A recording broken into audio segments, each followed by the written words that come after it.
Birinchi. Mana shu hodisalarda agar maktab direktori, soliq mutasaddisi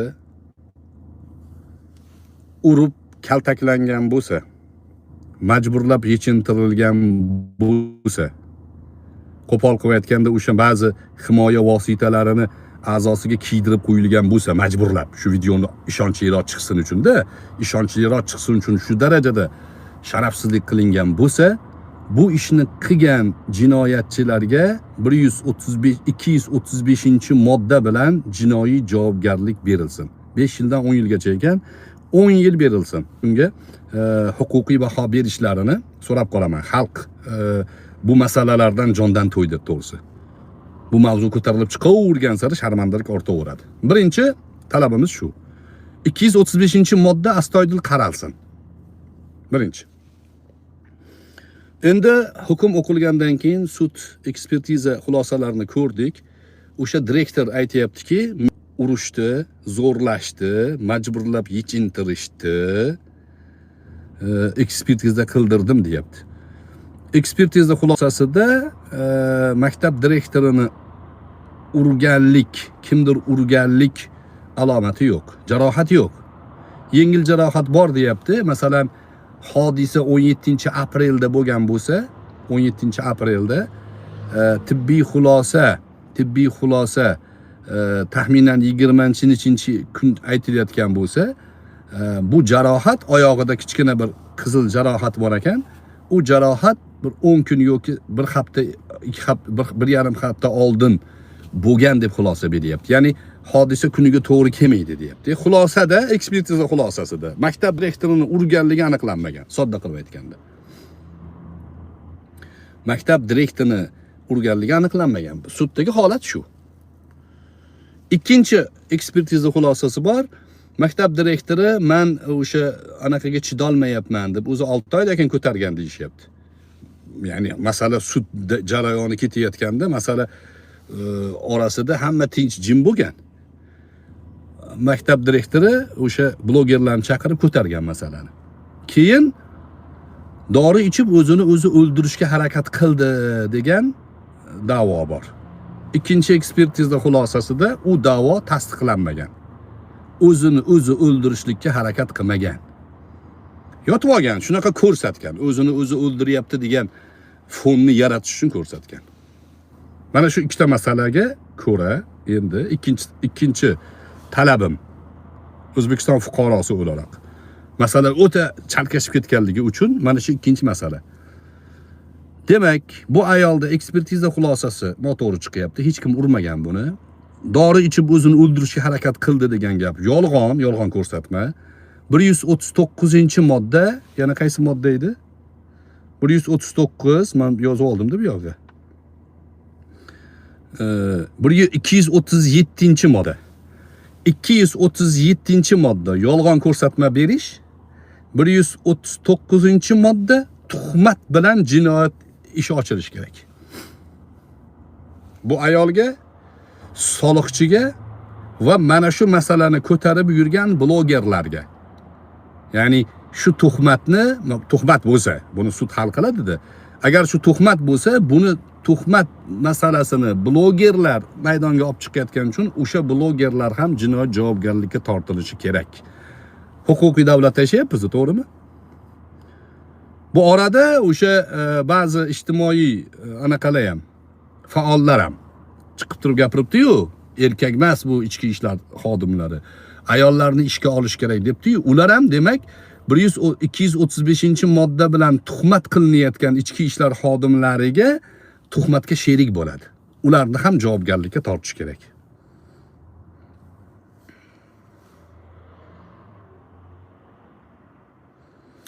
Kaltaklanganligi isbotlanmagan, dori ichib yolg'ondan o'zini o'ldirishlikka harakat qilyapti degan bu yerda tuhmat va yolg'on ko'rsatma berish. 237-139 moddalar bilan javobgarlikka tortilishi kerak. Agar isbotlasa nargilar javobgarlikka tortilishi kerak. Jurnalistga qanaqa bo'ladi, ko'ryapsizlarmi? Jurnalistga mana shunaqa bo'ladi. Ikkala tomonga teng yoritiladi. Xo'p, maktab direktori aytayaptiki, 500 dollar qarz olgani borgan edim, deyapti. Soliqchini uyiga. Ma'lum bo'ldiki, u soliqchining shaxsiy uyi emas, xizmat uyi.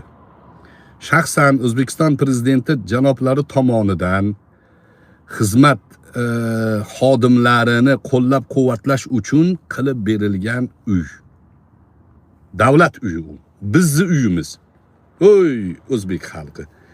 Bizni uyimizga boryapti. Qarz so'rab, ya'ni maktab direktorining da'vosi bo'yicha qarz so'rab boryapti.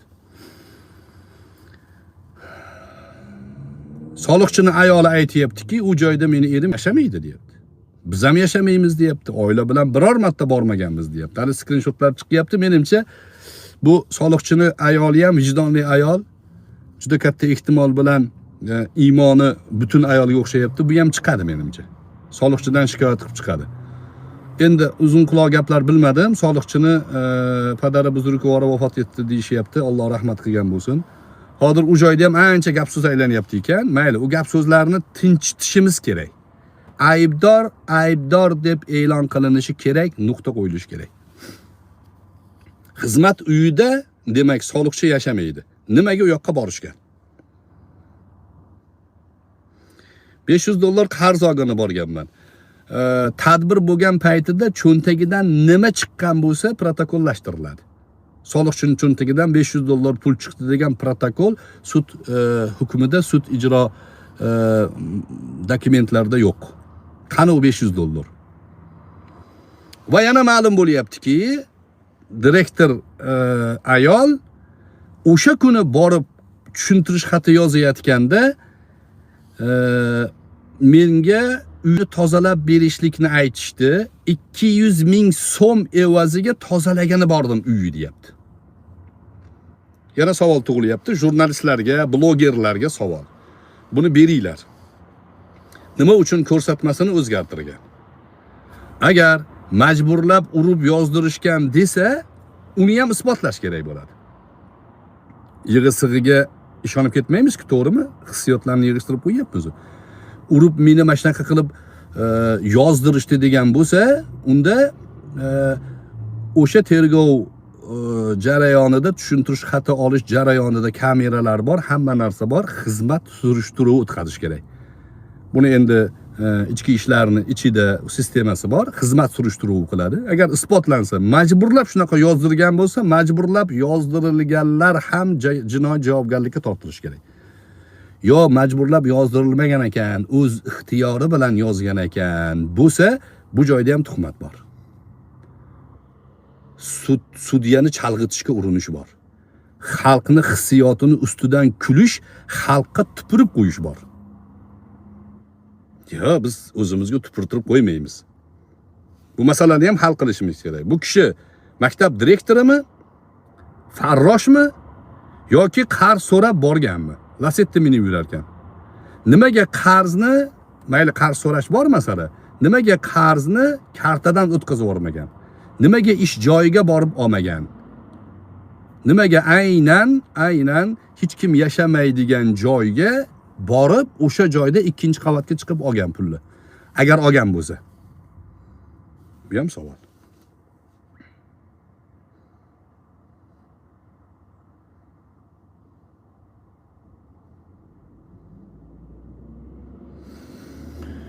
Nechta savol bo'ldi? Shu savolga yo'naltiringlar do'stlar. Hamma shu ishtirok etayotganlarga, sudda qatnashayotganlar, ma'lum blogerlar, ularning ichida mana Shuhrat Esanov chiqib turib, video bor degan edi, bersin videoni deb, vijdonim qiynalyapti deyapti. Men ertaga nima deb javob beraman? Allohning oldida qanday javob beraman? Xalqimning oldida qanday javob beraman? Qarg'ishga qolaman-ku deb vijdoni qiynalyapti. Bu haqiqiy o'sha iymoni sog'lom odamning ishi bu. Bu so'rayapti. Men ham shuni so'rayapman do'stlar. Men birinchi so'ragan kunim nima bo'lib ketdi? Ha? Nimalar bo'lib ketdi? Hozir nima bo'lyapti endi? Qaranglar, izohlarni qaranglar. Taxminan 50% ga chiqib oldik, ya'ni to'g'ri narsani talab qiladigan xalqimiz. Barabbasga emas, Iso alayhissalatu vassalomni tavsiyasiga ergashadiganlar chiqyapti. Xalqimiz buzilmagan deb aytganman sizlarga. Xalqimiz ahmoq emas-ku. 235 bilan, ya'ni majburlab urib, yechintirib qo'poldi endi do'stlar. Hamma narsani qo'yib yotishibdi. Ana u soliqchini a'zosiga shunaqangi himoya vositasini kiydirib ham qo'yilgan ekan. Majburlab kiydirilgan bo'lsa, unda buni ham isbotlash kerak-da, bu ishni qilganlarga jiddiy jazo berish kerak. Nimaga ochiqda yurish kerak ular, agar shu ishni qilgan bo'lsa? Ha? To'g'rimi? Ularga jiddiy jazo berish kerak. Men tarafini olaman deyapman-ku, agar shu narsa isbotlansa. To'g'rimi? To'g'ri. Isbotlanmasa-chi, endi masalaning ikkinchi tomoni bor. 02 ga telefon qildingiz. Sizni maktabda o'qiydigan qizingizga bir iflos, jirkanch, isqirt odam tajovuz qilmoqchi. 02 ga telefon qildingiz. Mana bunga o'xshagan hodisalarda 02 bilan jinoyatni oldini olish uchun boradigan tezkor harakatdagi yigitlar, ayollar, qizlar, xodimlar ishchanligiga putur yetmaydimi? Sizni qizingizga bo'lgan tajovuzga kim keladi? O'zimizga harakat qilasiz, to'g'ri, lekin yoki boshqa bir jinoyat bo'lib turibdi, bir xonada bir odamni o'ldirishyapti. 02 ga telefon qildingiz. Yetib kelish kerakmi ular? Yo oldin prokurorga chiqib, ruxsat olib, keyin yetib kelish kerakmi? Bu ishchanlikka ta'sir qiladi. Qaranglar, izohlarni qaranglar. 80-90% ichki ishlarni hammasini haqorat qilib yotishibdi. O'sha ma'lum bir o'zidan ijtimoiy faol yasab olgan sobiq deputatlar vazirlarga sakrab yotibdi. Vazirlarning aybi bor deyapti. Shunaqa ovozlarni eshitdim-man, hali ularni kelajakda qo'yarmiz-da. Bu masala chetdan boshqarilyapti degan menda xulosalar bor. Unga hali kelamiz. Lekin biz ichimizda hal qilib olishimiz kerak. Savollar ma'lum-a? Do'stlar, hammanglar mana shu masalalarga nuqta qo'yilishi tarafdorimizsizlar? Ha, men ham tarafdoriman. U ayolga zulm qilingan bo'lsa, majburlab yechintirilgan bo'lsa, 235 ni qo'zg'ashimiz kerak.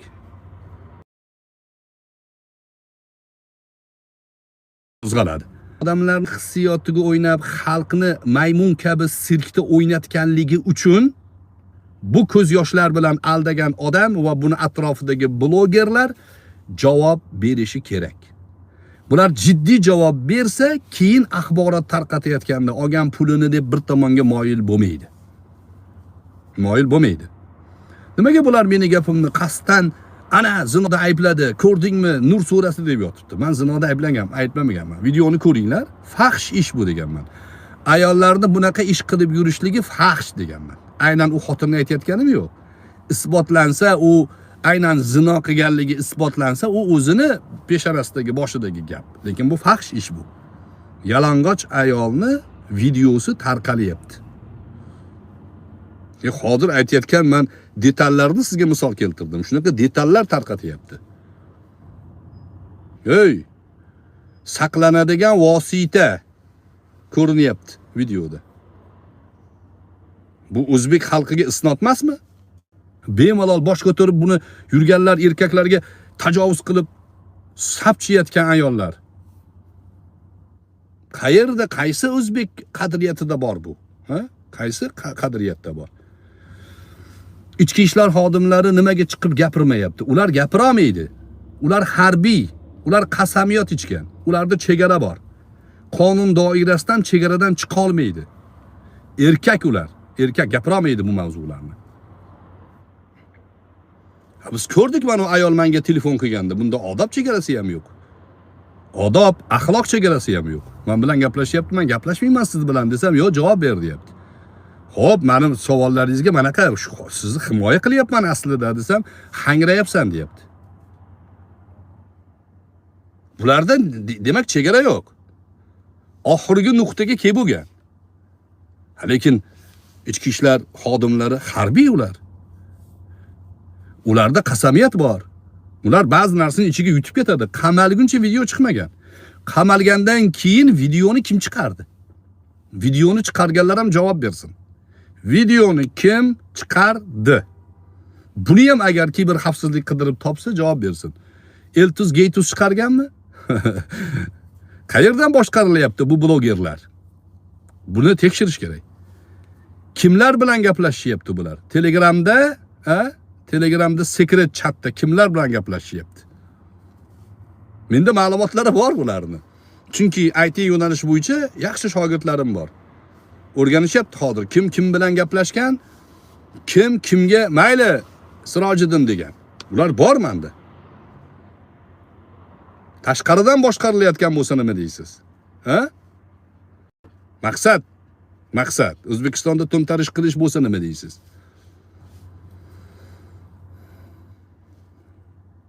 Meni maqsadim shu do'stlar. Xalqimizni bunaqangi yig'i-sig'i bilan yig'i-sig'iga ishonib ketib, bu yoqdagi xalqqa xizmat qilib yurgan, millatga xizmat qilib yurgan erkaklarga, ayollarga, xodimlarga bunaqa gapirish noto'g'riligini aytdim men. Aybim shu yosh bolalik qilib gapirdim to'g'ri gapni.